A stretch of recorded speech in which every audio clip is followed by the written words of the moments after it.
simple.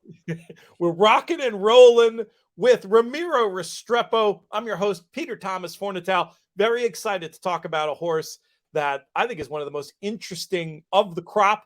Live long shot, to say the least, in the Kentucky Derby. Ramiro, how are things? Pete, what's up, brother? How's everything, man? Things are good.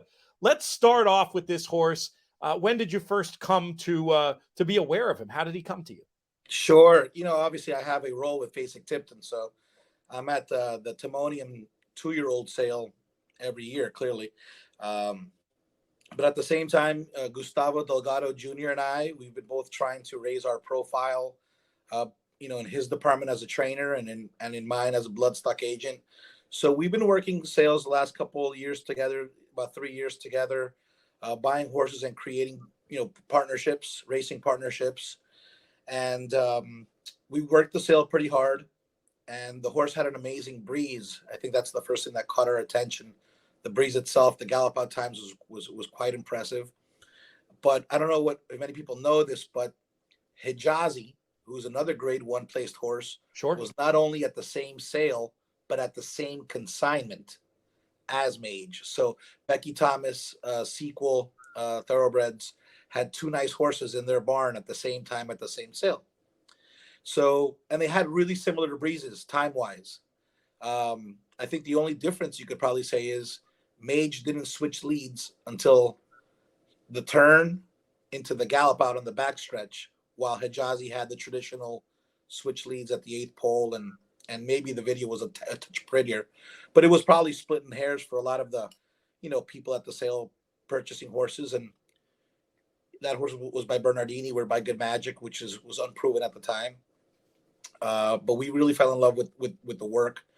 That was like the initial reason he was on our short list. Then we worked the barns, and I never worked on a farm. I never worked for bloodstock agents, and let's say interning through anyone. So I'm whether other than family, I was also I go to the farms in Kentucky a lot and look at these stallions. We look at thousands of horses at the sales that most of them don't go on to the success, but you go to the stallions in Kentucky, you'll see all the ones that won all the big races that we're trying to buy. So yeah. I love to see stallions and the tendencies physically and temperament wise that maybe they pass on to their kids. And brother, Mage is a clone of Good Magic. I mean, it is scary, like down to the whisker on their nose. I mean, their attitude, the way that they stand, the presence that they command, the way that they move. If you even go back and look at Good Magic's races, they have the same action. I mean, it was pretty apparent to us, and that really, solidified things for us. So the horse was purchased at Timonium, Maryland, and it's amazing the ride that he's taken us so far. Let me zoom out for a minute, Ramiro, because this is Kentucky Derby, we've got a lot of people here who might not understand the significance of some of the things that we're saying. Let's go back first to Hijazi and the ultimate sale prices of these 2 horses out of Timonium. And then I want to talk about how terrific Good Magic was as a racehorse, so people will fully understand the significance of that. But let's start with what happened at the sale with Hijazi and Mage. Right. Well, Hijazi went first in the sale. He went for a little over $3 million. So he was a sale topper. I mean, he was a super impressive horse and has gone on to do really nice things on the racetrack. So, the horse is a very talented animal. We were much later on in the sale. We were one of the last horses to be sold of the Timonium sale. The colt went into the ring, and we kind of had a pre-established budget of $200,000 that we were looking to spend, and when that number reached its limit there on the board, I was starting to have a little hesitation, because you have to understand, when you're bidding, it's much like an NFL quarterback. When you take the snap and the blitz is coming at you, you have seconds to decide what's the defense, what am I going to do, and who do I throw the ball to, or what's my decision going to be? So all these things are going to your head when the number that you've reached is on the board, and you have to decide whether to keep bidding or not. I mean, you have a split second before the hammer falls and you lose the horse. And at that very moment, so many things were going on, but more than anything, Gustavo Jr. started just chirping at me, do not stop, go, go, go, go, go, go, go. And, all that came in at once. We looked at the horse and it was like, look, we love the horse. And I think those that split second factors. We loved him. And Gustavo said, F it, just go. So we kept going, another $90,000 above our budget. And we got him for $290. And it was just awesome to be able to have the backing of two new partners that we brought in, which is Sam Hersberg of Sterling Racing and Chase Chamberlain and Brian Dockstader of Commonwealth. Sure. Met Chase many times at the racetrack. The Commonwealth operation is really cool and something people should be checking out as well. So that gave you the ability to stretch a little bit, and now here you are on the Kentucky Derby trail. Not too bad. Right? It's crazy how these things turn out. These stories. It's hard to say you can't plan for them. Things happen organically. Can't say we were thinking Kentucky Derby from the day of that sale, but you do your best to try to find the nice sale horse. I mean, that's what we're there, busting our butt, looking at hundreds of horses, looking, to identify talent. But you do your best, but you never think, oh, we're gonna have a Kentucky Derby contender. I mean, you just think you bought a really nice horse and you're hoping that everything works out for the best. And it's amazing where this ride's where this ride's gone so far. And you mentioned about Good Magic. So this was a horse who was talented enough to win the biggest 2-year-old race, the Breeders' Cup Juvenile. Huge run himself in the Kentucky Derby. Following in those footsteps, the sky certainly seems like the limit for Mage. I was with you the day he won his maiden. It was Pegasus Day. Right. And I talked to you in the intervening moments. You and I were good friends. We've hung out a million times. Your mind was like a million miles away. I could just tell you were like trying to process what just happened. Can I take that to mean that you were a bit surprised by how good he was so fast? Gustavo is not known for cranking up babies to have them fully cranked up, bullet breeze for their first time out. We knew he had talent because he had shown it in some of his workouts, and his temperament was always just cool hand Luke, And I think the first thing when the condition books came out was let's pick an easy spot to debut. And, Gustavo Sr. was like, no, we're going to the Pegasus. And I'm like, we've debuted 2 babies before on previous Pegasus and gotten drilled because everybody wants to, high profile. The whole industry is there. Everybody's there. Yeah. All maiden races are not created equal. No. And on those big days, a maiden race can almost be like a maiden steak because so many eyes are on it. And yeah, that's going to be a tough spot typically. Oh my goodness. And everybody wants to shine on that big day. Everyone's going to bring their best, colt forward to make a splashy debut. And, knowing that the horse wasn't, worked to the extreme, it was like, well, hopefully we put in a good run. And to win in the fashion that he did, which was basically get out of there, clear, and just wire them and keep on going in that fashion, left us all like just shocked. And, to comment on the quality of the field, Perform that ran 4th in there, came back to win the Federico Tessio. Yep. With Fergal for Chris Pippin, our buddy. Bourbon Resolve came back to win maiden special weight in his next race at Keeneland a couple weeks ago. So it's been a productive maiden for sure. But yeah, Pete, when you saw me, I was still just in shock. You're on a big day like that, and you win at 11-1, and we all put a couple dollars on him. How can you not be doing cartwheels? Subsequently, he's run very well. Maybe not breaking quite as well as on that first day on occasion. What do you think his running style will ultimately be? Where would you like to see him placed in the Kentucky Derby? Right. I think the really nice thing to have is that on any horse is that their mind allows them to settle. It opens up that versatility to be able to place them wherever the jockey feels comfortable. We don't need to pressure and use the horse to be towards the front of the pack, and at the same time, if there are traffic troubles, which a 20 horse field can lead to, or if there's any challenges that encounter themselves, the horse can settle himself and put himself in a good rhythm. Knowing that there's not that crazy amount of pace in the race, I think we have the Japanese horse Derma, Sotosaki, Hodagaki. Sotagaki. Jason's Road is in the race, and he's shown some speed, and I know verifying his forward place. So knowing that the speed isn't, there's no crazy front end speed, it would be lovely to be sitting, anywhere, fifth through eighth, fifth through seventh, in that just outside that front flight, within a couple lengths. It would be lovely, but at the same time, he's got to turn a foot that's pretty electric. He settles, so he's gotten plenty of foundation. Gustavo's a South American trainer, puts a lot of gallops into his workouts, so fitness and 10 furlongs isn't a concern. It's just a matter of getting the creases when it's time to go, that you're able to not make a consistent run, avoiding traffic, and being able to give your full effort without having to stop start, which can happen in a big field.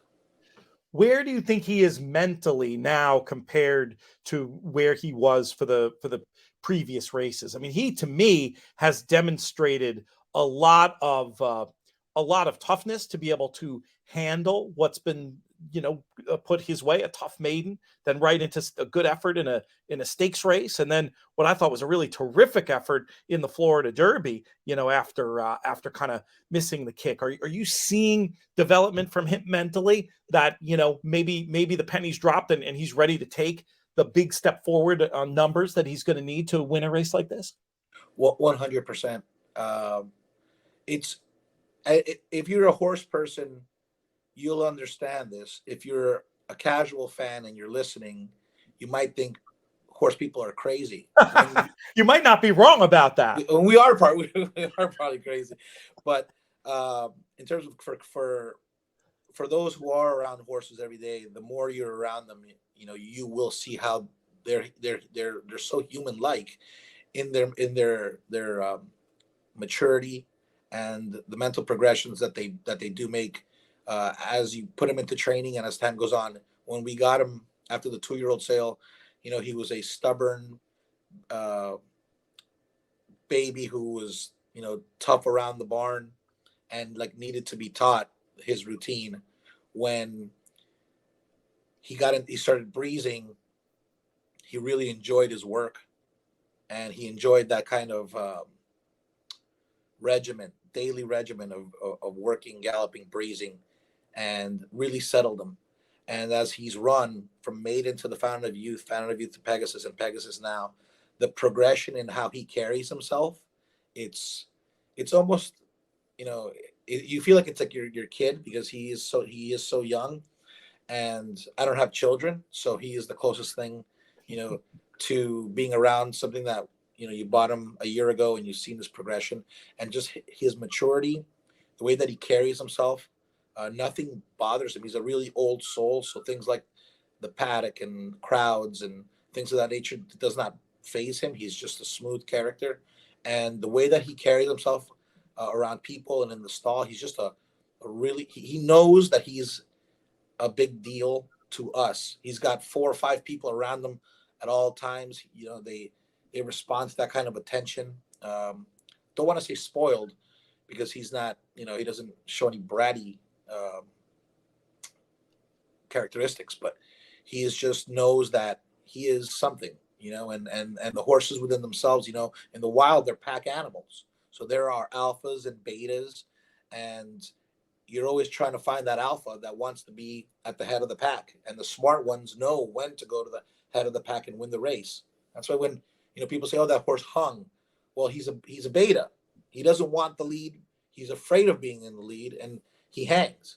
What you want, and the best thing is, as a fan or as a horse player, when the 2 alphas kind of hook up and they battle it out, it makes for these amazing races. Who's trying to establish that dominance? And he himself carries himself like an alpha. That's and cool. It's pretty nice to see his maturity in that regard. And we're just hoping all this adds up for a pretty a pretty nice display of ability on the first Saturday in May, Pete. I've seen what you're talking about, I think, on these XBTV videos of him working recently, where I think he always was a pretty good workhorse, but he does seem to be maybe getting even better and might just be up to a challenge like this. What have you thought about those recent pieces of work? That Gustavo's biggest success in South America was in 1.25 1.5 races. That's interesting. In America, his success has been 1.125 plus. He won the Clark Grade 1 1.125. He was second in the Travers when it was 1.125. He brought that horse off, I believe, like an 8-month layoff to run second in the Peter Pan and second in the Travers. He's run 3 times runner up in a 1.125 Florida Derby. So these are the races that he excels as in preparation. I think it's a little known fact about Gustavo that he spent some time in his youth with Lazaro Barrera, who trained the firm and learned and picked up a lot of pointers on 2-turn races from Lazaro Barrera. So his style of training is conducive to this. And in the end, and any trainer will tell you, they need the horse to be able to apply such training to that, and that will take to the training. So this horse fits that mold. What about just on his blood? I mean, I know what you're saying. In this day and age, especially, we've had Brad Cox on these airwaves multiple times saying the pedigree might say 1.1 1/8. We train him to get the extra 1/8. Is that the case with Mage, or do you think blood wise the 1.25 miles is what he wants? Peter, I think to quote Brad, I mean, and to agree with him, excuse me, we don't breed for 1.25 horses anymore. And I think that's just something that's quite obvious when you look at stallion rosters and you go to the sales and you look at the physicals. Horses are bred to be milers, and or you can argue 1.1 1/8, but you have to train them to get that extra 1/8 or that extra 1/4 for the classics. And then over time, if you're a historian, the Jockey Club Gold Cup was 1.5 miles, and that's gone down in distance, and the importance of the Suburban and the all those the races all Wacoit won back in the 80s. You just remember these like 80s handicap horses, the Suburban and the Brooklyn and all these races. Like, that's not our focal point anymore. So when you go to these sales and you see these horses who can carry this speed or turn a foot a distance of ground, he's by Good Magic, who was he won the Haskell at 1.1 1/8. He won the the Breeders' Cup 1.16. He won the Futurity 1.16. He was 4th in the Preakness, so he is by Curlin, who is a classic horse. On the mother's side, you got Puka. She was graded stakes place at 1.1 1/8, and Big Brown obviously could get the Derby distance. Oh yeah, that's his broodmare sire. So could I say that he's bred for it? I mean, probably as best as you can possibly hope for. He is much like his sire in terms of his physical stature and scope, and but his constitution mentally of allowing himself to relax is the key to be able to get the 10 furlongs, and I think that's his greatest asset. I want to talk very specifically about him versus Forte and the trips in the Florida Derby and what you saw there with those two, because I think it's one of those fascinating things about trip handicapping that you can talk about, which one of them had the tougher go of things, and you can kind of argue it either way. I mean, to me, I was super impressed with the not too early, but earlier, wider move there from Mage. And I think ultimately the case for Mage to reverse form with Forte is probably tied to the lack of experience that Mage has relative to, Forte, relatively an old pro. The upside with Mage, we obviously haven't seen it yet, but I'm just curious from your point of view, what you thought of those two trips. Sure. I didn't even see Forte on the screen until the last 20 yards, because I was just so full cup blinkers in a zone looking at our horse. I'll tell you this. Before the race, Louis asked Gustavo if the horse would have a problem taking dirt, and Gustavo was like, "Don't worry about it. So if you happen to break slow or not as sharp, don't panic. Just let the horse relax." And when he broke, when he didn't break, obviously as sharp as we wanted, and Louis didn't rush him and sat there. I think the one thing that post race, if Louis could get back, was asking him at the half mile pole rather than asking him at the 3/8 or maybe in between the 3/8 and the quarter, because nobody knew that the horse had that kind of turn of foot. Right. He inhaled the whole field from last to first within an eighth, and Yeah. to ask for a young horse to have a 4 furlong sustained run. I mean, you don't ask of that normally in any regard. Louise is used to riding horses that you could see that he is getting into them from 6 furlongs out, and have had success in that fashion, but in a grinding sort of kick. The explosion that this kid had in that eighth to go from last to first would caught everybody off guard, and I think it's all about timing and the fact that they hadn't tangoed together before. Um, was just that brief thing. But what was nice was after the gallop out, and I'm not here to say anybody that you don't get any prize money, you don't cash bets for gallop outs. But what was nice to see was he kept tugging and pulling after the wire. It's not like Forte Truff by 20, or we switched leads to the wrong lead again and fell to the back. No, he kept tugging, fighting, and wanting more ground. He never quit. He's a fighter, and if I could take one thing back, I would just wish that Louis would have just waited a little longer. I think he would have knew that after the fact, but that's racing, man. You can't dwell on that stuff.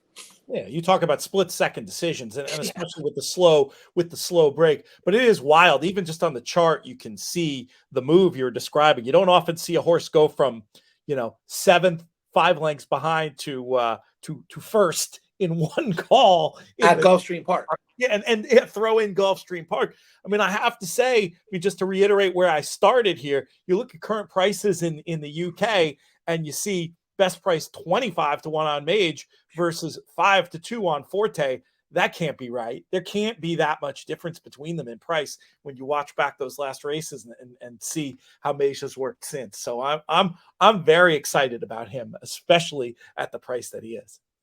No, look, I'm super. I couldn't be more respectful of not only Forte the horse, but the connections. Oh my God, yeah, nothing against them. Todd is is a Hall of Famer. Mike Rapoli and Vinny Viola are all class, and their contribution to the sport has been immeasurable. Their advisors are top notch, and they have a heck of a team. And the horse has done nothing but have a dreamlike career. I mean, he's crushed it all through his 2-year-old season. Won from Saratoga, all through the fall. Won the Breeders' Cup, and then came back this year and has taken every W. So you tip your cap to a horse who's accomplished that. We all dream of having a horse like that. I think he's the well-deserved favorite, and I won't knock a single thing about Forte. He does he's so smart. He knows what he has to do to win. I mean, Silver Charm was that way. Just knew where the wire was and knew what he had to do.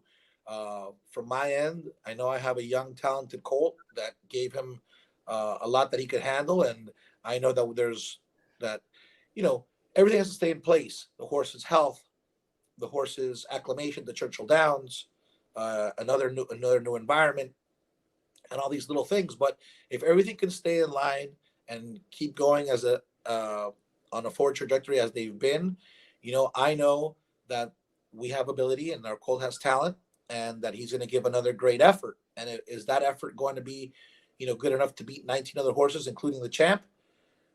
we'll see, but I have confidence, for sure. It's fantastic to be in this position. That's you doing your job. We'll have to do another appearance at some point. Get into your background, which is fascinating, growing up around horses, etc. Now I have a decision to make as a host. Do I, for the visual I use for this podcast / videocast, do I do the professional headshot, or I do that shot I have of you slipping across the waterfall when we went hiking during the pandemic in Vermont? Which one do you think I should use? Save me the embarrassment and let's use the professional headshot. Okay, you talked me into it. Ramiro, thank you so much for your time. Godspeed, brother. We'll be talking again soon. PTF, my man. I'll see you up here for sure.